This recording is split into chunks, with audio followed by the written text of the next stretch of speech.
নমস্কার দর্শক বন্ধুরা, লক্ষ্মীর পঞ্চমাঞ্জনে আপনাদের সবাইকে স্বাগত জানাই।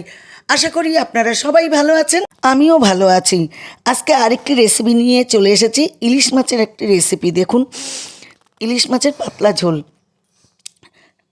মাছগুলো আমি ভেজে তুলে নিচ্ছি। এখানে 5-6 পিস মাছ নিয়েছি আমি। আচ্ছা, এখানে আলু, বেগুন, কালো জিরে সম্বাদ দিয়ে দিলাম। এখানে লবণ দিয়ে দিলাম, দিয়ে ভালো করে ভেজে নিচ্ছি। সামান্য হলুদ দিয়ে দিয়েছি, দেখানো হয়নি।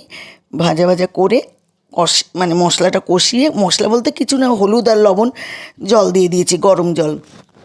একদম পাতলা ঝোল হবে। ইলিশ মাছের দেখবেন পাতলা ঝোল খেতে খুব টেস্ট হয়। এখানে কাঁচা লঙ্কা চিড়ে দিয়ে দিয়েছি। কি সুন্দর ঝোলের কালার দেখুন। ভিডিওটি টেনে দেখবেন না, পাশে থাকা বেল আইকনটি ক্লিক করে দেবেন, সবার প্রথম নোটিফিকেশন আপনার কাছে পৌঁছে যাবে। ভিডিওটি ভালো লাগলে লাইক, কমেন্ট, শেয়ার, সাবস্ক্রাইব করে আপনারা পাশে থাকবেন। ভালো থাকবেন, আপনারা সুস্থ থাকবেন। নমস্কার।